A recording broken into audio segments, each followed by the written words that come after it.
ही खीर बघा काय मस्त रबडीदार तयार झाली आहे ना. तर आज आपण इथे नारळी पौर्णिमा स्पेशल ओल्या नारळाची खीर बनवणार आहोत. ही खीर चवीला एकदम छान लागते आणि महत्त्वाचं म्हणजे ही खीर बनवण्यासाठी जास्त वेळ देखील लागत नाही.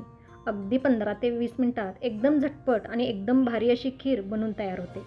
नमस्कार, मी स्वाती तुमचं आपल्या टेस्टी किचनमध्ये खूप खूप मनापासून स्वागत करते. चला तर वेळ न घालवता लगेचच रेसिपीला सुरुवात करूया. आता सुरुवातीला इथे मी एका पातेल्यात अर्धा लिटर दूध घेतलेलं आहे. गाईचं म्हशीचं कोणतंही दूध इथे तुम्ही वापरू शकता. आता गॅस चालू करून हाय फ्लेमवरती याला उकळी काढून घेऊ. तर बघा इथे दुधाला उकळी यायला सुरुवात झालेली आहे. आता हे दूध एकदा आपल्याला चमच्याने हलवून घ्यायचं आहे. दुधाला उकळी आल्यानंतर यामध्ये आपल्याला 10 ते 12 केशराच्या काड्या घालायच्या आहेत आणि याला मिक्स करून घ्यायचं आहे. केशर घालणं पूर्णपणे ऑप्शनल आहे, पण याने खिरीला एक छान रंग येतो. आता हे दूध आपण बाजूच्या गॅसवरती अगदी लो फ्लेमवरती असंच उकळत ठेवू. फक्त हे दूध उकळत असताना अधेमध्ये हलवून घ्यायचं आहे. आता बाजूला हे दूध आपण उकळत ठेवू, तोपर्यंत आपण पुढची प्रोसेस करून घेऊ. तर इथे मी गॅसवरती एक कढई गरम करण्यासाठी ठेवली आहे. आता यामध्ये आपल्याला साधारण 1 चमचा साजूक तूप घालायचं आहे आणि याला हलकंसं गरम होऊ द्यायचं आहे. नंतर यामध्ये आपल्याला घालायचं आहे 1 वाटी ओल्या खोबऱ्याचा चव.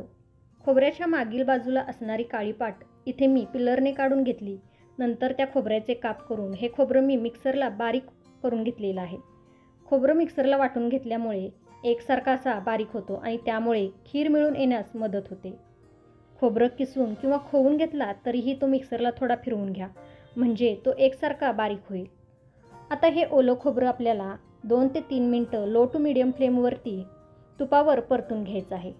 खोबरं परतत असताना आपण जे बाजूला दूध उकळत ठेवलेलं आहे त्यालाही अधेमध्ये हलवून घ्यायचं आहे. सतत हलवत हे खोबरं मी 2 ते 3 मिनटं तुपावरती परतून घेतलेलं आहे. आता यामध्ये आपल्याला घालायचं आहे दूध पावडर. तर इथे मी 2 टेबलस्पून दूध पावडर यामध्ये घातलेली आहे. दूध पावडरमुळे खीर चांगली मिळून येते आणि दूध पावडरमुळे खीर चवीलाही छान लागते. आता परत एकदा हे आपल्याला चांगलं मिक्स करून मिनिटभर परतून घ्यायचं आहे, जेणेकरून दूध पावडरचा कच्चेपणा निघून जाईल. सगळं मिश्रण परत मिनिटभर परतून घेतलं. आता यामध्ये आपल्याला घालायची आहे साखर. तर 1 वाटी ओलं खोबरं होतं, त्याकरता यामध्ये आपल्याला अर्धी वाटी साखर घालायची आहे. साखरेचं प्रमाण तुम्ही तुमच्या आवडीप्रमाणे कमी जास्त करू शकता. साखर खोबऱ्यामध्ये चांगली मिक्स करून घेतली.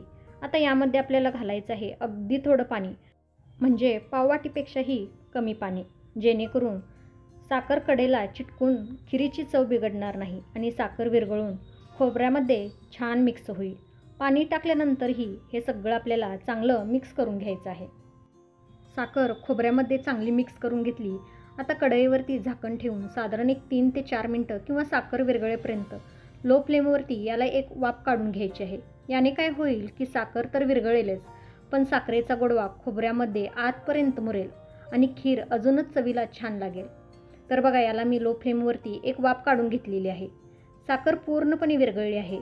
आता परत हे मिश्रण आपल्याला मीडियम फ्लेमवरती साधारण 1 ते 2 मिनटं परतून घ्यायचं आहे. आता आपण एका साईडला जे दूध उकळत ठेवलेलं होतं तेही थोडं आटलं गेलेलं आहे आणि केशरामुळे दुधाला मस्त कलर देखील आलेला आहे. आता हे उकळतं दूध या मिश्रणामध्ये टाकून याला व्यवस्थित हलवून घ्यायचं आहे.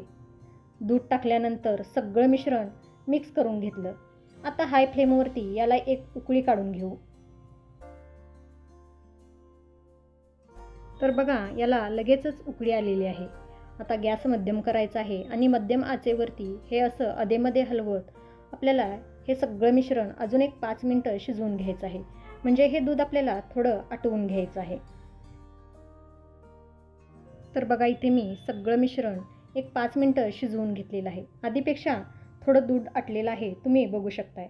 आता यामध्ये घालायचं आहे आपल्याला ड्रायफ्रूट्स. इथे मी काजू, बदाम आणि पिस्ता घेतलेला आहे. ड्रायफ्रूट्स तुम्ही तुमच्या आवडीप्रमाणे घाला. तसंच ड्रायफ्रूट्सचं प्रमाणही तुम्ही तुमच्या आवडीप्रमाणे कमी जास्त करू शकता.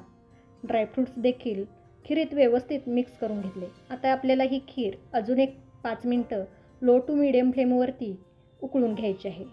नारळ जर व्यवस्थित बारीक केला असेल तर ही खीर बनवायला फक्त 15 ते 20 मिनटं लागतात. एक 5 मिनटं आपण ही खीर चांगली उकळून घेतली. दूध बऱ्यापैकी आटलेलं आहे आणि खीर बऱ्यापैकी घट्ट झालेली आहे. आता सगळ्यात शेवटी यामध्ये आपल्याला अर्धा चमचा वेलची पावडर घालायची आहे आणि याला चांगलं मिक्स करून घ्यायचं आहे आणि अजून एक 2 ते 3 मिनटं ही खीर आपल्याला उकळून घ्यायची आहे. वेलची पावडर सगळ्यात शेवटीच घालायची म्हणजे तिचा स्वाद खीरीमध्ये छान उतरतो आणि वेलची पावडर घातल्यानंतर ही खीर आपल्याला खूप वेळ उकळत बसायची नाही, तर फक्त एक 2 मिनटंच उकळून घ्यायची आहे. तर बघा इथे आपली छान अशी खीर बनून तयार झालेली आहे. खिरीला परफेक्ट दाटसरपणा आलेला आहे, तुम्ही बघू शकताय. ही खीर आत्ता जरी पातळ वाटत असली तरी थंड झाल्यानंतर अजून थोडी घट्ट होते. आता आपल्याला गॅस बंद करायचा आहे आणि ही खीर गरमागरम सर्व करायची आहे. तर बघा किती मस्त अशी खीर तयार झाली आहे. छान एकसंध झाली आहे. खिरीला रंगरूपही अगदी मस्त आलेला आहे. चवीला तर अगदी मस्त झाली होती. ही खीर तुम्ही गरम गरम सर्व करू शकता किंवा फ्रीजमध्ये ठेवून थंड करूनही सर्व करू शकता, तुम्हाला आवडेल तसं. तर तुम्हीही या नारळी पौर्णिमेला अशी झटपट आणि टेस्टी होणारी ओल्या नारळाची खीर एकदा अवश्य बनवून बघा आणि मला कमेंट करून नक्की सांगा. रेसिपी आवडली असेल तर प्लीज लाईक करा, आपल्या प्रियजनांसोबत शेअर करा. तसंच व्हिडिओला हाईप करायलाही विसरू नका. टेस्टी किचनला अजून सबस्क्राईब केला नसेल तर प्लीज सबस्क्राईब करा. परत भेटू अशाच एका छानशा रेसिपीसोबत. तोपर्यंत मस्त खा, टुमटुमीत राहा. Bye bye. Thanks for watching.